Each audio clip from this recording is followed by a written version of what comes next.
है ना. He was champion and he was so arrogant. He quarreled with practically all the players, all the cricket teams in the world. He was known for his arrogance and aggression. But then God made him realize, material nature made him realize, he lost his potency. For I think for 2 years he could not perform 1 century. He was making 6 or 7 centuries every year. He is the highest world record holder. ODI century में पता है ना आपको? He surpassed Sachin Tendulkar. Sachin Tendulkar is 49, he has 50. He scored 50 centuries. But Krishna showed him that he is the doer, not Virat Kohli. And therefore he started visiting sadhus. And last time, somebody was telling me, last time when he made India win, so they were holding and वो क्या बोलते हैं, triumph. They were triumphing and glorifying him. He said like this, मैंने नहीं किया, उसने किया. तो क्या होता है, जब तक हमें मिलता रहता है हमें पता नहीं चलता. जब विड्रॉ कर लिया जाता है तब पता चलता है कि मेरा नहीं था. एक डिवोटी बता रहे थे, बोले पिछले 4 साल से मैं मंदिर आ रहा हूँ, संडे फीस्ट में आ रहा हूँ, कभी मैंने नहीं देखा कि कौन मेरी प्लेट में डाल रहा है. क्योंकि प्लेट में आता है तो हम उठ के नहीं देखते कौन डाल रहा है. एक बार उसने कम डाला तो मैंने देखा कौन है बे. तो ऐसा ही होता है. Because this mechanism is so subtle, Krishna's assistance to us in fulfilling our needs is so subtle that we think we are the doers. बहुत subtle होता है वो, very fast and very subtle. So therefore we think we are the doers. But when we are unable to do, we recognize we were never the doers. It was Krishna who was doing through us. We were only desirers. And that brings humility. We understand how great Krishna is. Okay, so now a lot of knowledge after knowledge. ज्ञान वाला section आ गया है. ठीक है, हम क्या करेंगे, पढ़ते जाएंगे. अगर आपको कुछ पूछना है तो पूछ लेना. Text 16, read the translation. Therefore, one who thinks himself the only doer, not considering the 5 factors, is certainly not very intelligent and cannot see things as they are. Why is Krishna saying this? Why is Krishna saying this?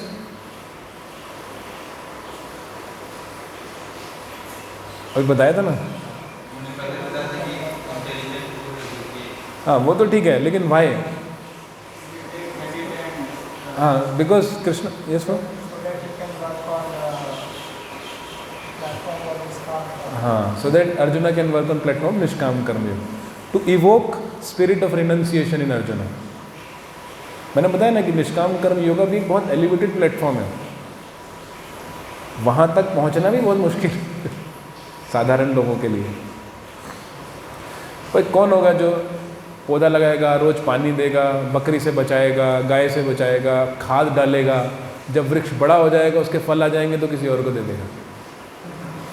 इस संसार के अनुसार तो बेवकूफ़ी होगा वो, है कि नहीं. तो अब वो अर्जुन में निष्काम कर्म योग की भावना जगाने के लिए कि भाई आप डूअर नहीं हो, आपने पौधा नहीं लगाया, आपने सनलाइट नहीं दी, आपने वाटर नहीं लेकर आए, आपने फोटोसिंथेसिस नहीं करवाया, तो आप फल के भोक्ता नहीं हो. ठीक है, आपको 1-2 चाहिए, आप खा लो, बाकी दे दो मुझे, एनालॉजिकली स्पीकिंग. तो Krishna says that he is in the knowledge.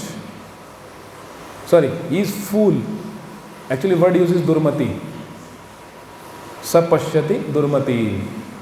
One who takes credit for all his work. मैंने किया है. हमने अपने बच्चों को बड़ा करके कहाँ तक पहुँचा दिया. कल ट्रेन में एक आदमी बोल रहा था, दुर्मति.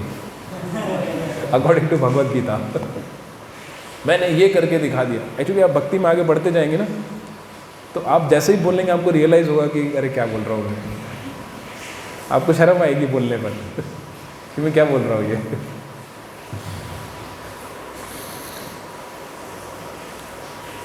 एक व्यक्ति ने परम पूज्य राधा गोविंद महाराज से एक प्रश्न पूछा कि महाराज मैं गरीबों में खाना बांट रहा हूँ तो मुझे नाम जप करने की आवश्यकता है क्या?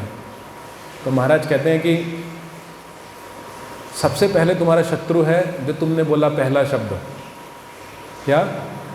मैं खाना बांट रहा हूँ। तुम्हें अहंकार की भावना अभी भी है, तो पहले उसको त्यागो। मैं नहीं बांट रहा हूँ, मैं एक उपकरण हूँ भगवान के गुरु के हाथ में, वो मुझसे करवा रहे हैं। बोले तब वो आपकी भक्ति में सेवा हो जाएगी और उसके साथ नाम जप भी कर लो। तो अहंकार की भावना। तो यहाँ पर भी वही बोल रहे हैं, कर्तारम आत्मनम केवलम तु यह, जो अपने आप को ही केवल डूअर समझ रहा है, इज दुर्मति। ओके, सो देन वो इज सदमति, वो इज बुद्धिमान। पढ़ो। One who is not entangled, though he kills men in this world, does not kill, nor is he bound by his actions. Okay, so he is free from, he is intelligent. बुद्धिर्यस्य न लिप्यते. He is not motivated by false ego. He doesn't take credit for his activities. Yeah? And therefore he is not entangled by his actions. Even up to the point of killing. What to speak of other actions? That is the point there. It doesn't mean that he can go on killing anyone in this world. That is well understood. You know? But even up to the point of killing, if he is not taking credit, he is killing on somebody's behalf, then he doesn't incur the reaction. Even in ordinary scenario we see, if you are a soldier and if you go to India-Pakistan border and you shoot 20 Pakistani soldiers, what do you get? You get medal. You are not punished, although you killed, because you are killing on somebody's behalf. Killing on behalf of Indian government or defense ministry. So you don't get reaction for that. But if the same soldier comes home on vacation, बोले 20 को border पे मार के आया हूँ, 4 को यहाँ भी मार देता हूँ, then what does he get? Court martial. So court martial हो जाएगा. So point is that we get reaction when we aspire for the credit. When we don't aspire for the credit, we don't get the reaction. That is basically कर्म योग, है ना. वो तो हम 3rd 5th chapter में discuss करते आए हैं. Okay. So Prabhupada also gives the same example. I'm sorry, I give the same example that Prabhupada has given. When a soldier kills under the command of superior officer, he is not subject to be judged. But if a soldier kills on his own personal account, then he is certainly judged by the court of law. तो अभी 18 to 40 is कर्म योगी का ज्ञान. इसमें भगवान बता रहे हैं कि how one is controlled by modes of material nature, और in other words modes are making you work. What is the metaphor that we give for modes making one work and not one is working willingly? Anyone knows? Bull who has a nathuni, क्या बोलते हैं उसको, a ring in his nose. So the bull driver or the chariot driver, if he pulls the right one, then bull thinks, I am willing to move right. It is my desire that I am moving right direction. But he cannot see that the strings or the rope is in hand of the driver. He thinks that he is moving willingly. Similarly, you have seen that picture.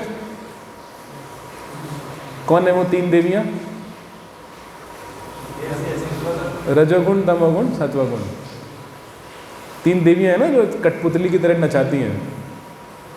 So Krishna is saying that you are not the doer again, because 3 modes of material nature are making you do activities. एक devotee आया from Australia, one old friend of Atul Krishna Prabhu.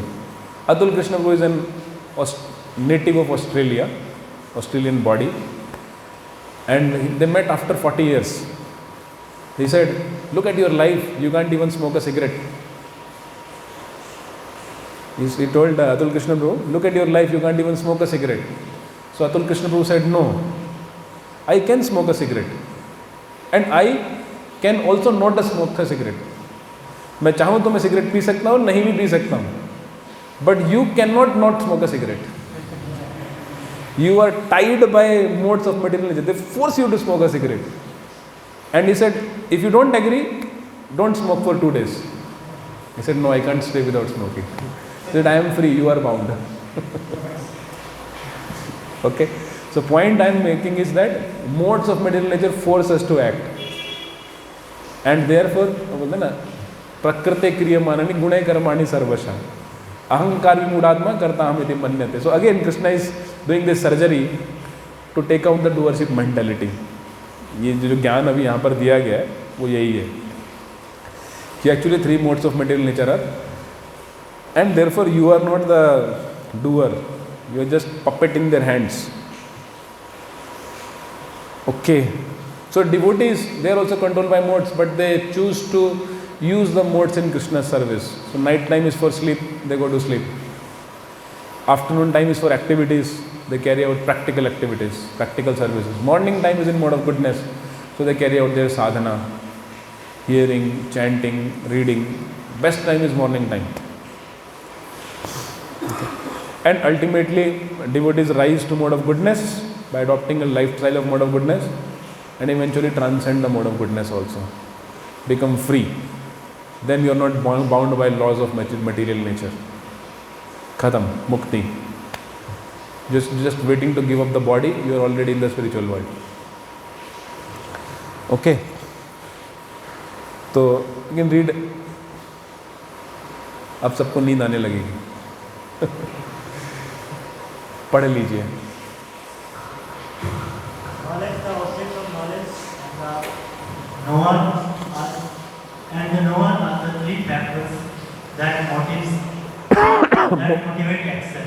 The senses, the work, the doer are the 3 constituent of action. So Krishna is saying that these are the knowledge, the object of knowledge, and the knower are the 3 factors that motivate action. किसी भी कार्य करने के लिए these are the 3 motivating factors. The knowledge. Suppose somebody is preparing for UPSC exam or medical exam or engineering exam. He has some knowledge, that's why he is motivated to do it. है ना? He has some knowledge of future promises of that activity. Otherwise, why will one do? Then there is object of knowledge. Object of knowledge is what will I attain? The result.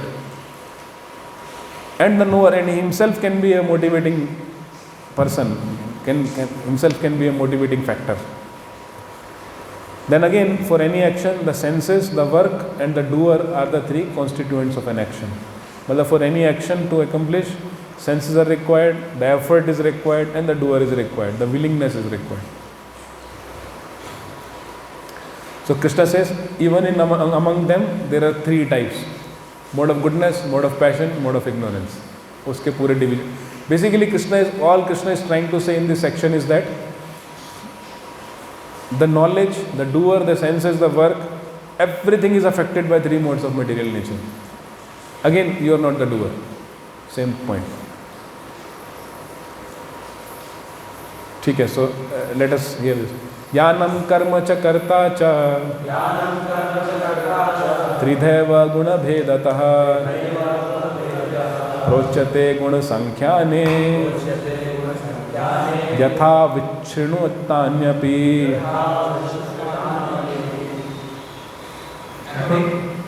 According to the 3 modes of material nature, there are 3 kinds of knowledge, action, and performer of action. Now hear of them from me. So there are 3 kinds of knowledge: goodness, passion, and ignorance. There are 3 kinds of action: goodness, passion, and ignorance. And there are 3 kinds of performers of action: goodness, passion, and ignorance.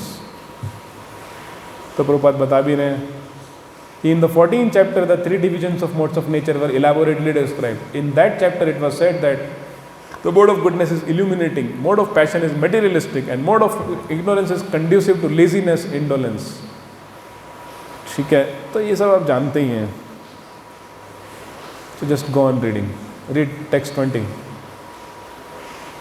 That knowledge by which one undivided spiritual nature is seen in all living entities though they are divided into innumerable forms, you should understand to be the mode of goodness. So this is Jnani's vision. He says Pandita Samadarshina. He says everyone is spiritually equal, but in different bodily setups.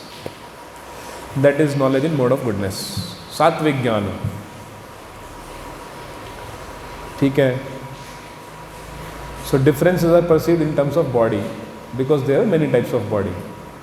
If you don't understand anything, you can ask me a question. Then next. पृथक्त्वेन तु यज्ञानं नाना भावान् पृथक् विधान् वेत्ति सर्वेषु भूतेषु तज्ज्ञानं विद्धि राजसम्. पढ़ो. That knowledge by which one can see that in every different body there is a different type of living entity. You should understand to be the mode of passion. In the mode of passion. So you see, the karmis, they differentiate on bodily platform. वो ये पंजाबी है, ये सिंधी है, ये बिहारी है, ये मारवाड़ी है, ये अफ्रीकन है, ये अमेरिकन है. And therefore it resulted in so much of untouchability. क्या बोलते हैं, छुआछूत. इसमें होता था ना भारत में बहुत. But the really person in knowledge, real Pandita, like Srila Prabhupada, he did not discriminate. Prabhupada accepted everyone. Compassionate Vaishnavacharya. Prabhupada was preaching in Africa, and there were people, African people were sitting listening to him, and flies were flying about. Makhiyan. One man caught the flies and started eating. Prabhupada preached to such people. Again in Africa, Prabhupada was giving lecture, and he said, the paraphernalia of spiritual master is auspicious and worth worshipping. So next day when Prabhupada came out of bathroom, his clothes were stolen. They stole his dhoti, his kurta, his uttari, his danda was also stolen. And when Prabhupada went to Bhagavatam class, he saw different devotees were wearing different clothes. कोई कुर्ता पहन के बैठा था, कोई धोती पहन के बैठा था. But Prabhupada never discriminated based on bodily platform. He never saw he never declared anyone unqualified just because somebody's birth or somebody's region, somebody's country, somebody's color, somebody's caste, somebody's creed. Prabhupada never discriminated like that. In fact, there were brahmacharis and sannyasis who complained to Prabhupada that there are so many Matajis coming to our temple and disturbing our minds. एक letter है. So Prabhupada said, if your mind is so disturbed, why don't you go to forest? Why do you stay in temple? You should go to forest and live in Himalayas. Prabhupada never discriminated based on gender and all that. He saw spirit, soul in everyone. This is the practical application. सब भक्ति के योग्य हैं. शारीरिक स्तर पर कोई भेदभाव मत करो. Of course, we don't become blind. If somebody is we always go to people who are more interested in bhakti, but that is not racial discrimination. That is a vice discrimination. ठीक है. So इसमें then that knowledge by which one sees in every different body there is a different type of living entity. तो भारतीयों की आत्मा कुछ अलग है, पाकिस्तानियों की आत्मा कुछ अलग है, ऐसा समझना, ये राजसिक ज्ञान है. व्हाट्सएप पे चलता है ना, हिंदू मुस्लिम,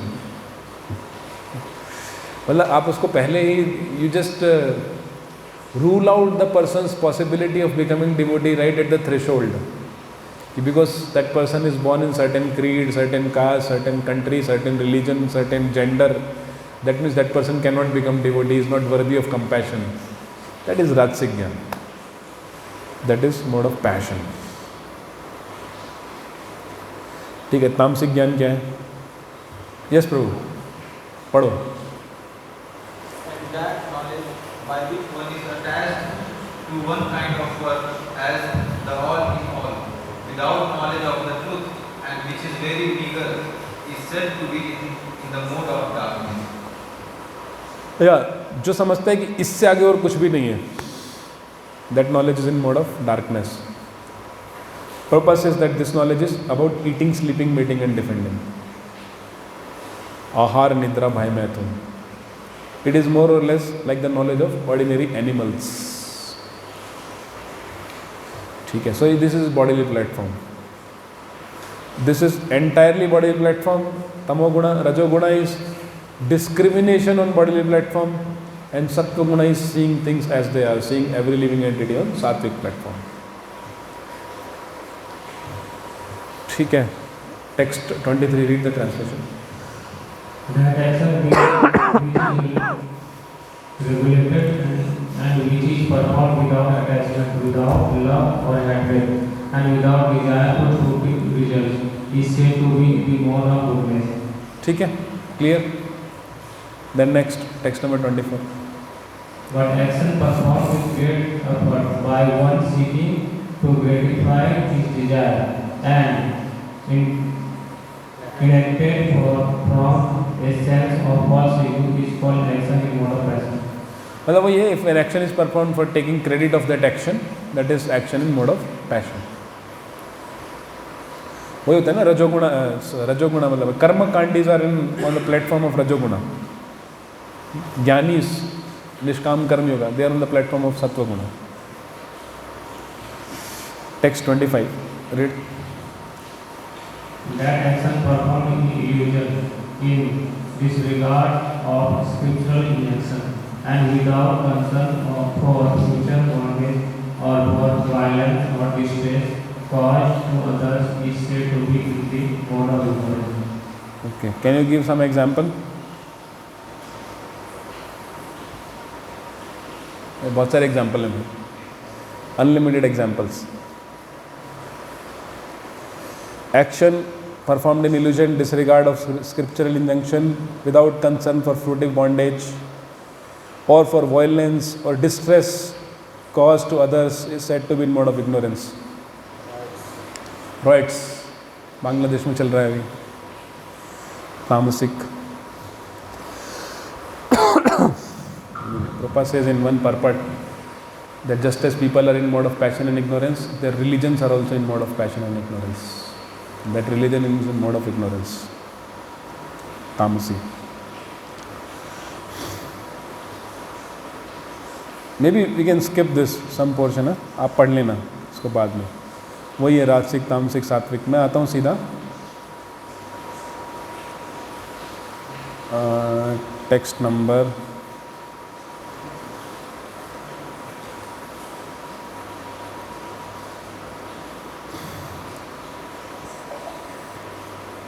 सुखम पर आते हैं. सुखम, 3 प्रकार के सुख.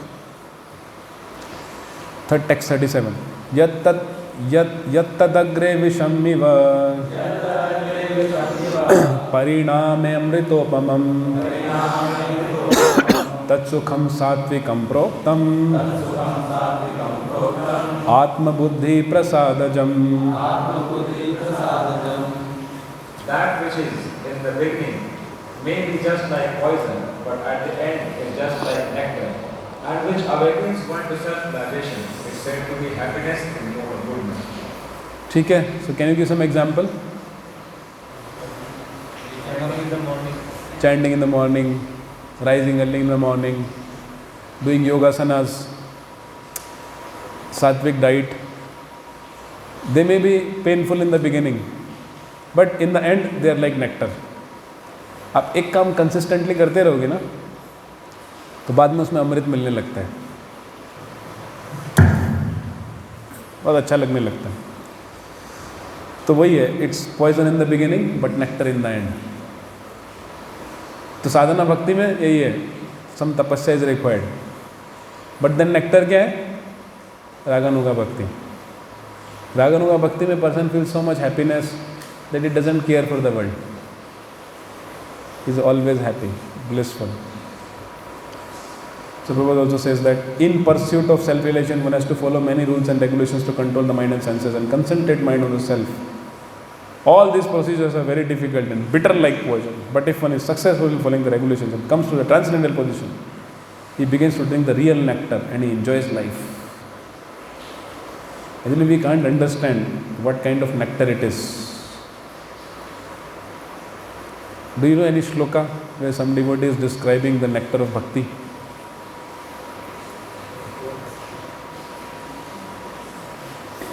बिल्वा मंगल ठाकुर नहीं, ये प्रबोधानंद सरस्वती ऐसे ना, कैवल्यम नरकायते त्रिदशपुर आकाश पुष्पायते विधि महेंद्रादि कीटायते दुर्दांत इंद्रिय काल सर्प पटली प्रोखात दंष्ट्रायते, है ना, बोलते हैं ना कि the position of Brahma and Shiva like appears to be like the position of worms, कीड़े मकोड़े जैसे लगते हैं मुझे। ब्रह्मा जी वो is controller of entire universe, to Prabodhananda Saraswati appears like a worm. मतलब क्या है उसमें, क्या रखा है? सो हैप्पी विद भक्ति कि ब्रह्मा बनने में क्या रखा है। त्रिदशपुर आकाश पुष्पायते and heavenly pleasures, enjoying in the Nandan Kanan with the damsels of the heaven. It's like phantasmagoria, it's like घोड़ा डिम्बा, कुछ है ही नहीं उसमें। हम लोगों के लिए बहुत कुछ है, आप ऐसा समझ रहे उस प्लेटफॉर्म पर है, बट जो वो भक्ति का रस का आस्वादन कर रहा है उसके लिए फिर कुछ नहीं रह जाता, छोटी मोटी चीज़ें। सो देयरफॉर आई सेड ना when I was teaching 15.6 one should be captivated by this information. दिन रात ये सोचना चाहिए कि ठीक है अभी तपस्या है, नो डाउट देयर इज तपस्या, बट हम तपस्या कर रहे हैं वो अमृत को पाने के लिए है। क्या है यहाँ पर आता है, परिणाम अमृतोपमम, आपको अमृत का आस्वादन करना है तो तपस्या करनी होगी। यद तद अग्रे विषम इव, तुम्हें तपस्या करनी पड़ेगी। टेक्स्ट 38, विषयेन्द्रिय संयोगात् यद तद अग्रे अमृतोपमम परिणामे विषम इव तत्सुखम राजसंस्मृतम। That happiness which is derived from contact of the senses with their objects and which appears like nectar at first but poison at the end, is said to be of the nature of passion. Yeah, in this world we are generally attracted to instant pleasure, जो तुरंत। If somebody offers you instant happiness, become very doubtful, because परिणामे विषमिव। When Sanatana Goswami was going with his servant Ishan, they escaped from Malda, Ramkeli, and on the way there was one inn, Sarai thi, one lodge, and they were very cordially received. They were offered fruits, milk, many beverages. Sanatana Goswami was thinking, क्या हो गया भाई इनको इतनी आओ भक्ति क्यों कर रहे हैं, कुछ तो गड़बड़ है। Now Sanatana Goswami was very diplomatic person. He was a prime minister. He knew everything. Then he asked his servant, कुछ लाए हो क्या अपने साथ? बोले yes, 8 gold coins, 7 gold coins, 7 gold coins. Said, why are you carrying death knell with you? क्या बोलेंगे death nail को हिंदी में? मृत्यु की सामग्री क्यों साथ में लेकर चल रहे हो? These people will kill us for your gold coins. So Sanatana Goswami took all 7 gold coins from him and gave it to the innkeeper. Said, sir, please accept this. Said, oh, you are such a gentleman. Actually, we were going to kill you for this. He explained. But you are such nice people, therefore you keep it. We don't want your gold coins. You yourself gave, therefore we don't want it. Sanatana Goswami was very wise. He said, if you don't kill us for this, somebody else will kill. So better you only keep. But then Sanatana Goswami again turned to his servant. Are you still carrying some gold coin? क्योंकि उसको पता था कि याद में उतना secure नहीं है। Sanatana Goswami was Mahabhagavat. He was dependent on Krishna. He didn't carry one penny with him. But you can't expect that from Ishan. So he was carrying his security money. बोला अभी भी जरूर इसके पास कुछ होगा। So do you still have some money? Said one more gold coin. Sanatana said, take it and return back. तू मेरे साथ आने लायक नहीं है, तू अभी उस प्लेटफॉर्म पे पहुंचा नहीं है, तू वापस जा। Why did I say that? So if somebody offers you instant pleasure, instant gratification, instant profit, know that it's a trap. अभी आते हैं ना व्हाट्सएप पे मैसेज आते हैं ना, एक यूट्यूब को लाइक करो 150 रुपीज़ मिलेगा. आप लोगों को आते हैं क्या? मेरे को आते रहते हैं कि आपको क्या करना है, बस कुछ नहीं, उनके यूट्यूब पे चैनल जाके बस लाइक करना है. अरे भाई हमारे क्या वो ससुर हैं जो हमें 150 रुपये देके एक लाइक करने के लिए, बेवकूफ़ लोग फंस जाते हैं उसमें. Recently one devotee in our congregation, Kolkata, he actually got trapped in this. He invested 1.5 lakh rupees. तो वो क्या करते हैं, they give money in the beginning, but then they inspire. When you get money from their bank account, you become, the trust is built कि मुझे पैसा मिल रहा है. And because there is rajoguna, so money आने के बाद you develop a trust in them. And you feel very happy. अरे तो बहुत जल्दी जल्दी पैसा आ रहा है, इंस्टेंट मनी आ रहा है, 4 दिन में मेरे को 40,000 मिल गया. So then they tell you, you also invest in our business, we will give you 6 times of this. So invested 1.5 lakh rupees. और उसके बाद वो लोग गायब हैं. तो बोल रहे प्रभु जी आपकी साइबर पुलिस में कोई जान पहचान है क्या? मैंने कहा भाई मेरी तो कोई नहीं है. तेरे को किसने बोला था इसमें फंसने के लिए? ऐसा होता है. इंस्टेंट प्लेजर मतलब फंसाने का काम है. बाद में nectar at the end. End of course all types of sense gratification is like this only. Sense gratification is nectar in the beginning and poison in the end. Never become discouraged to see karmis, your old friends, who you think are enjoying life. Just wait and watch. They are in their, see, is there happiness in material world? There is. नहीं तो भगवान ये क्यों बोलते हैं यत्तद् अग्रे अमृतोपमम, जिसके आगे अमृत है, थोड़ा सा सुख है. There is some happiness, no doubt. There is a thin layer of happiness.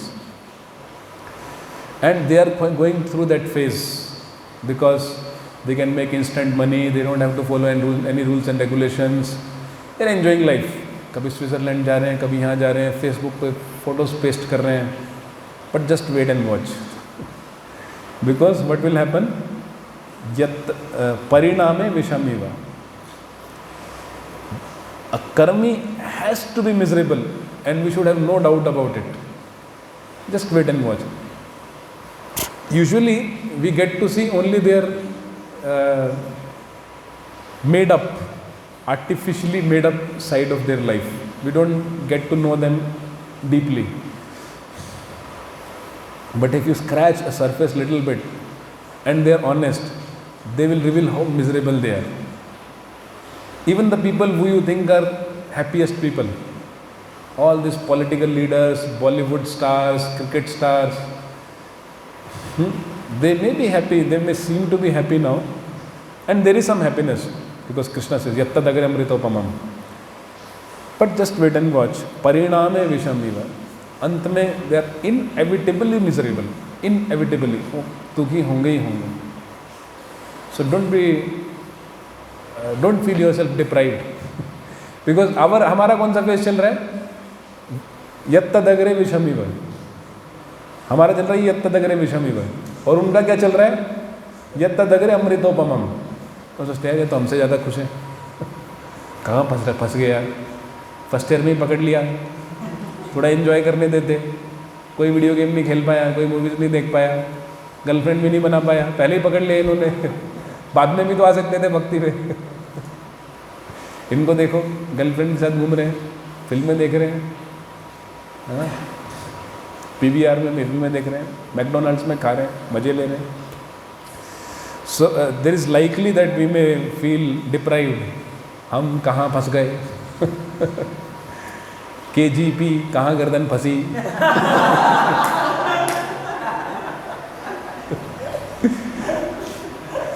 Therefore Vaishnava Sangha is very important. Actually if we see materialistic people enjoying for a long time, we'll fall down. We have to come back and relish spiritual life in devotee Sangha. उनको बार बार देखते रहेंगे, पागल हो जाएंगे हम. क्योंकि भगवान ने तो बोल दिया है, बट इतना जल्दी थोड़ी विश्वास होता है. हो सकता है कृष्ण ने अर्जुन के लिए बोला हो बस. है कि नहीं? So we must have faith in this, and this faith is built when you see advanced devotees, how happy they are. You should see ये वाले परिणामे अमृतोपमम. Look at the devotees who have dedicated their lives in Krishna consciousness. Look how happy they are.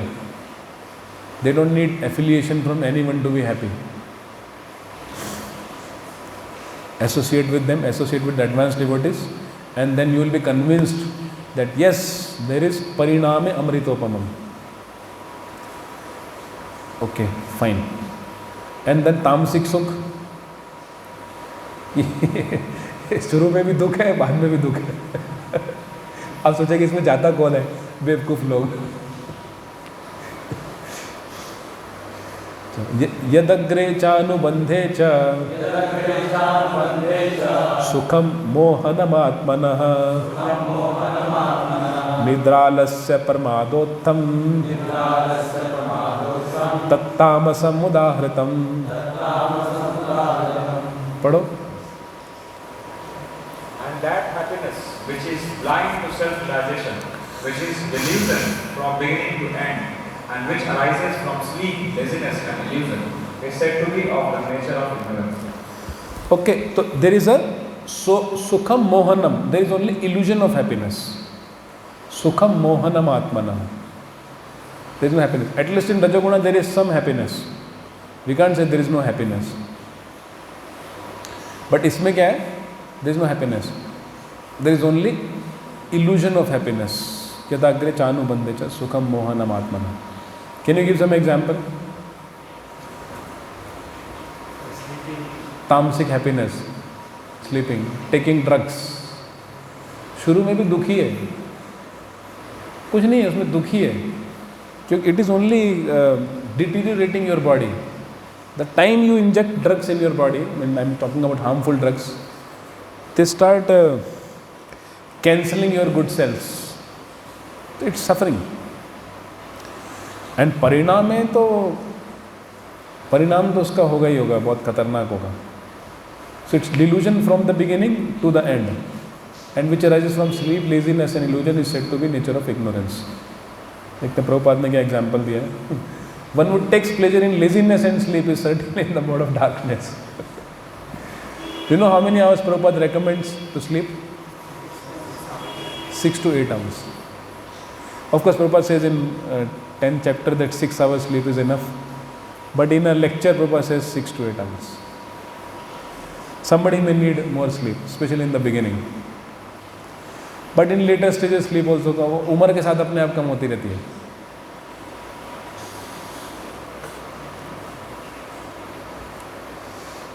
Okay, so Prabhupada says there is no happiness either in the beginning or in the end.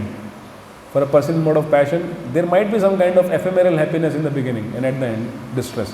But for a person in mode of ignorance, there is only distress both in the beginning and at the end. ठीक है. So, न तदस्ति पृथ्व्यां वादिवी न तदस्ति पृथ्व्यां वा दिवि देवेषु वा पुनः सत्वं प्रकृति जैर्मुक्तं यत् एभिः स्यात् त्रिभिर्गुणैः. There is no being existing either here or among demigods in the higher planetary systems, which is split from the So again, Krishna's emphasis is same, that actually 3 modes of material nature are carrying out the work and you are not the doer. Therefore stand up and fight on my order. ठीक है. So he'll talk about Brahman, Kshatriyas and Vaishyas also. There are human beings who are in 3 modes of material nature. So I believe all of you know this, who is a Brahmana. This is a result of Bangladesh, Pakistan, और कौन सा है, Bharat, Afghanistan. This is the result. This shloka, ignorance of this shloka is the result. I think we discussed this earlier, right? Shamodamah tapah shaucham शांतिरार्जवमेव च ज्ञानं विज्ञानमास्तिक्यं ब्रह्मकर्म स्वभावजम्. Peacefulness, self-control, austerity, purity, tolerance, honesty, wisdom, knowledge, and religiousness. These are the natural qualities by which the Brahmanas were. Okay, so Brahmanas are known by their qualities. We discussed this earlier also, no? not by birth. Guna, karma, vibhagasha. These are qualities of Brahmana. One devotee, you know Naveen Neeratru? There's one very old devotee. He joined ISKCON in 1979, almost when Prabhupada had left. He's a very senior devotee now. He was distributing books in Gujarat, and he went to one shop to give Prabhupada books. And this man said, "We are also Brahmana." बोले हम भी ब्राह्मण हैं. उसने अपना धागा निकाल के भी दिखाया. बोले देखो हम लोग भी ब्राह्मण हैं. तो नवीन नेतृ said, "I will give you all these books for free if you can tell me 9 qualities of a Brahmana." इस श्लोक में 9 गुण बताएंगे. वो बता नहीं पाया. Okay, tell me 6 works, 6 activities of Brahmana. तो वो भी नहीं वो बता पाया. And Naveen Neeratru is a foreigner. He's from Switzerland, Swiss body. So they were impressed. I mean, they were ashamed first that they did not know 9 qualities of Brahmana and 6 works of a Brahmana. Then he quoted this shloka, Shamodama tapa shocham shantirajevameva cha jnanam vijnanam astikyam brahma karma svabhavajam.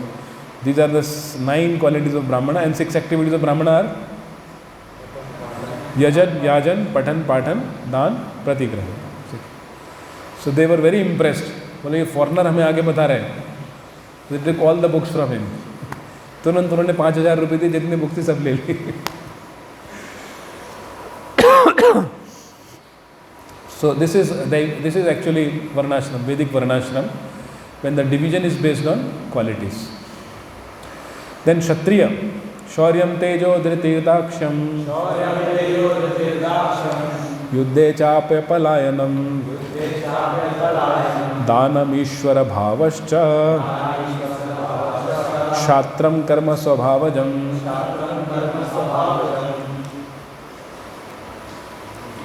Heroism, power, determination, resourcefulness, courage in battle, generosity, and leadership are the natural qualities of what? For the Kshatriyas. Okay, so Kshatriyas are identified by these qualities. Heroism. Heroism को क्या शब्द बोला गया है? शौर्यम. They are very brave. Kshatriya never withdraws from battlefield. He will either kill or get killed. उसको surrender करना आता ही नहीं है, तो मरेगा या मारेगा. वो क्षत्रिय है. You can see some remnants of Varnashrama in parts of India. You will find Kshatriyas in North India. Their dream is to join army. I know some boys from my own village. They have huge land. घर में गाड़ियाँ खड़ी हैं, किसान है, बहुत अमीर किसान है, गाड़ियाँ खड़ी हैं, हरियाणा के किसान, गाड़ियाँ हैं, बड़ी ज़मीन है. But their dream is to go to border and shoot bullets. They don't fear. किसी से डर नहीं लगता है उनको. Heroism. When Prabhupada went to West, he saw that Westerner boys were pushed into army, drafted when America had Vietnam war with Vietnam, and they were escaping, giving different excuses. And Prabhupada said, "These are Shudras. How can you recruit them in army? They are so coward." आता है ना वहाँ पर. Then Prabhupada would quote in his lectures, Prabhupada said, the Sikh, Jat, Rajput, Marathas, they are real Kshatriya clans. They don't fear. डरते नहीं हो किसी से. मरेंगे या मारेंगे. Of course, another flip side is that if they are not guided by Brahmanas, they become exploitative. वो भी होता है. वो भी बहुत देखा जाता है. So Kshatriyas have power, determination, resourcefulness, courage in battle, and they are generous. Earlier the Kshatriyas used to build temples and religious community halls, community buildings. गाँव में जो बनती है ना, हम लोग बोलते हैं उसको चौपाड़, धर्मशाला बोलते हैं ना, धर्मशाला. वो जनरली क्षत्रिय लोग बनाते थे ताकि वहाँ पे सत्संग हो सके, कीर्तन हो सके, राम कथा हो सके. लोग करते थे ऐसा, अब नहीं होता ऐसा. And natural leadership, these are the natural qualities of work for the Kshatriyas. So now you only see some remnants of them, and that too in India. Bharat को दिखाई भी नहीं देगा. The most unfortunate incident that happened in Indian history is Kshatriyas becoming Muslims. Kshatriyas in Pakistan, the Muslims in Pakistan were Kshatriyas, and therefore they are a great challenge. Therefore they say that हम घास की रोटी खा लेंगे लेकिन अपनी army को नहीं गिरने देंगे. They were Kshatriyas, and you can't conquer them easily because their blood, that their genes have that courage. They don't fear. Now you call them whatever, Pathan or Muslim, जो बोलना है बोलो, but they come from Kshatriya clans. They उनके surname भी ऐसे होते हैं. Malik is actually Kshatriyas. Jat होते हैं हरियाणा में, राजस्थान हरियाणा में जाट होते हैं Malik, but they have that surnames. Malik, Rana. Rana is also Kshatriya clan, but then Muslims in Pakistan use this. Sir, Chauhan is also Kshatriyas, but they use the same surname. Abdul Chauhan करके ऐसे बहुत सारे मिलेंगे पाकिस्तान में. They are so attached to their title that they become Muslims, but have not given up the titles. तो ये है, उनमें वो क्वालिटीज़ मिलेंगी आपको, वो रहती है एक्चुअली, वो रेमनेंट रह जाते हैं, जाते नहीं. और ये लास्ट, आज का last, farming, cow protection and business are the natural work for the वैश्यास. भारत में वैश्यास आर जनरली अग्रवाल्स, तो और भी होते हैं, but Agarwals are the most. You are Agarwal? नहीं, say all Agarwals are not Marwari. Agarwals come from, all Agarwals come from Haryana. Agarwal means the descendants of Maharaj Agrasen. Maharaj Agrasen's capital was in Hisar, Haryana. All Agarwals all over the world, they come from Haryana, because their forefather were from Hisar, Haryana. Now they are spread all over the world. Some of them also moved to Marwad, and we call them Marwadis, but they originally come from Haryana. And there are also other Vaishyas, not just Agarwal, there are other Vaishyas also.